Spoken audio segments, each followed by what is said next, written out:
Hello YouTube model community, Phil here at Horton's Hot Rod Shop. I hope everybody had a safe holiday.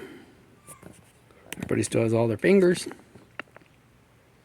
What I have today is actually the final on this. Got all my glass in it.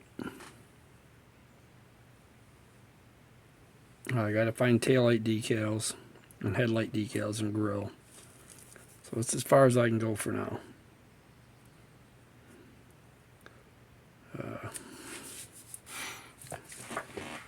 Lower does catch a little bit on the body when it goes up and down, so it's hard to move. But we'll try it.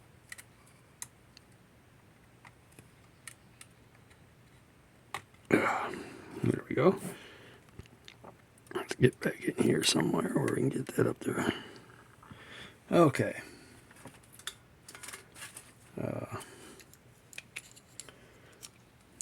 That being said, there, now we can see that.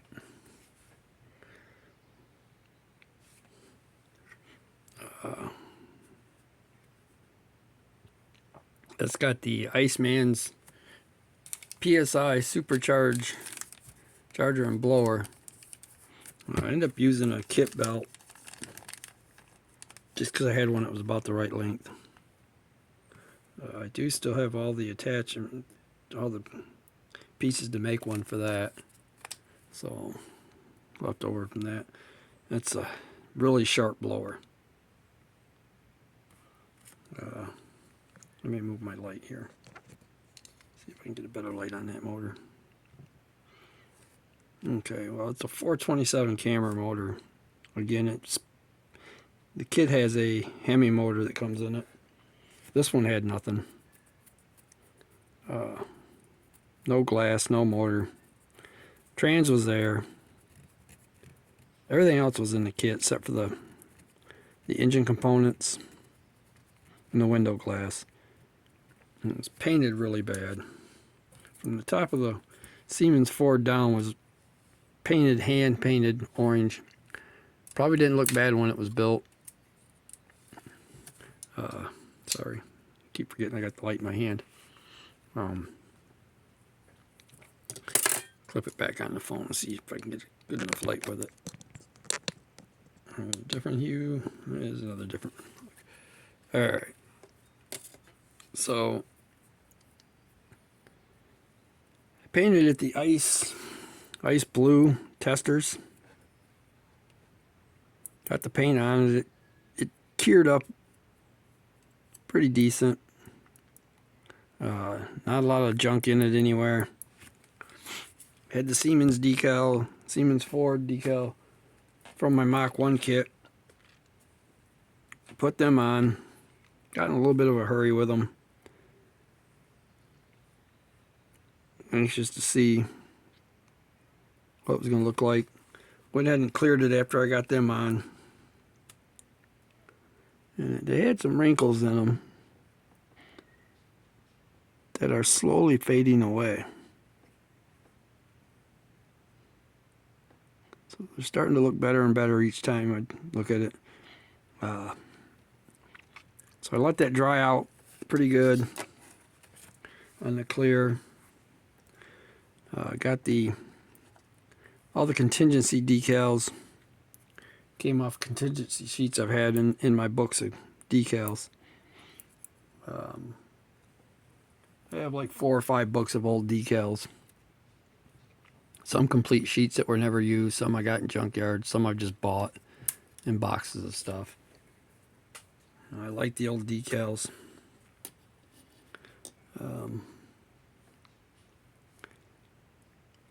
The white stripes on this. Let me get this thing out of there. Get this hood back down. Because here's where it gets tricky.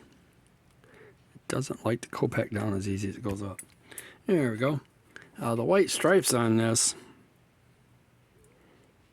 are actually out of a Dodge Viper kit. It was kind of an afterthought. Thought, well, it needs something to break up all that blue on the top. So I put them down in front of the hood, started down the deck, and went up the rear spoiler and thought, well, that's enough for me. And as I spun it around, realized I wanted the white stripes in the back. So I put them ones in. See, I got that one crooked now. And that one's crooked too.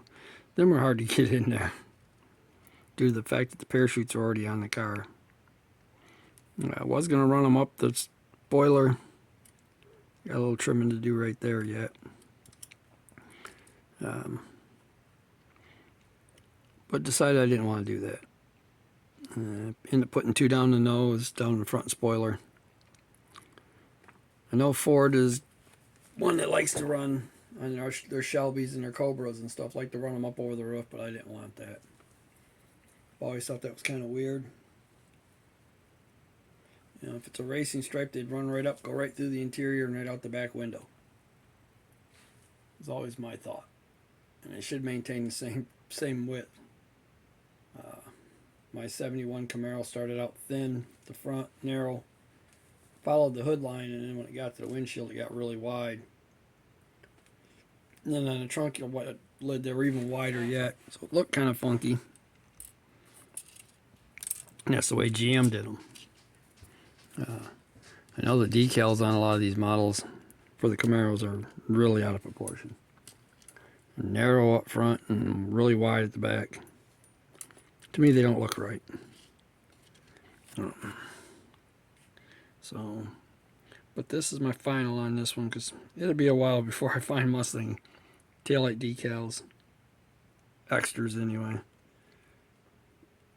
Until I get to one of the hobby shops and pick up some headlight and taillight detail kits.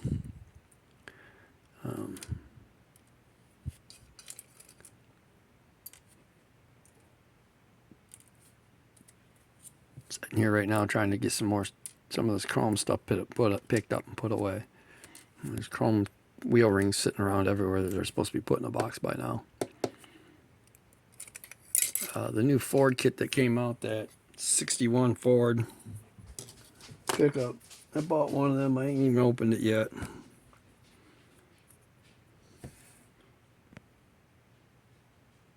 There's a 62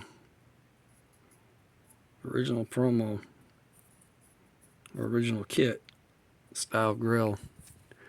I have a couple of them out of my parts boxes where I used to pick up all these different chrome pieces because you never know what you're going to use on a custom. So,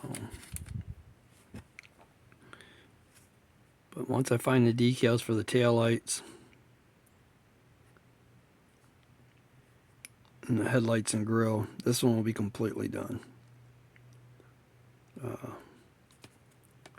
Not gonna wire it. I might on the next one. I have a Trojan horse kit, which is the same Mustang. Funny car. But I'll be doing it box stock motor wise, blower wise. Tires, no way. I'll be changing out these fronts. These are just way too tall. They actually hit the body right back in here. So they were hitting so hard that the body wouldn't even go up. So I had to trim that out. And if I moved it back anymore, they'd have hit even harder. As I can see now, I got one tire that's a little far forward for some reason. And it's probably twisted. Yeah, it is. It's slightly twisted. Pulled them off. Had no locators to put them back on with. Set it flat on the table. Glued them back on. Apparently that one's off just a little bit. I didn't catch it. But I'm not going to break it off and try again. Be my luck, I'll break the axle. Overall, I think it turned out pretty good.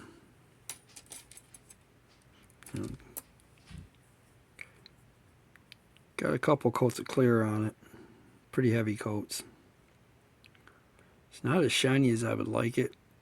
I could have probably done 2 or 3 more coats to really deepen it up. Get it to shine. Could have even shot it with some white lightning just a little bit over the top to give it some pearl. But the ice blue's got enough to it with all that metal flake. Windshield, I got lucky and had one in my parts box that would fit it. Fit around the blower pretty well. You can see the little bulkhead sticking up there on the dashboard, just as a protector for the driver in case the blower pops on it. It had some that went all the way down to the front of it, but they kept hitting the blower because that blower is so big. And so, that big injection hat sticking up out of there. The driver would never be able to see where he's going. He'd have to look at the side rail to make sure he's going straight.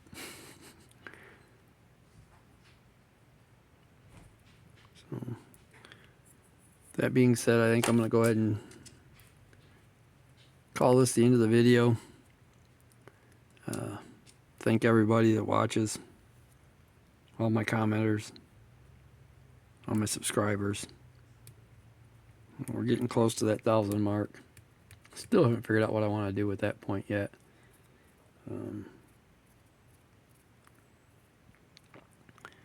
There's a lot of guys on here that comment on every video.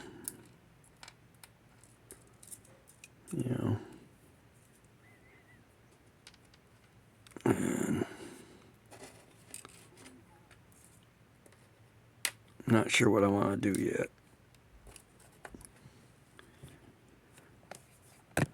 So go ahead and end this one. And everybody, I hope you all enjoyed your 4th.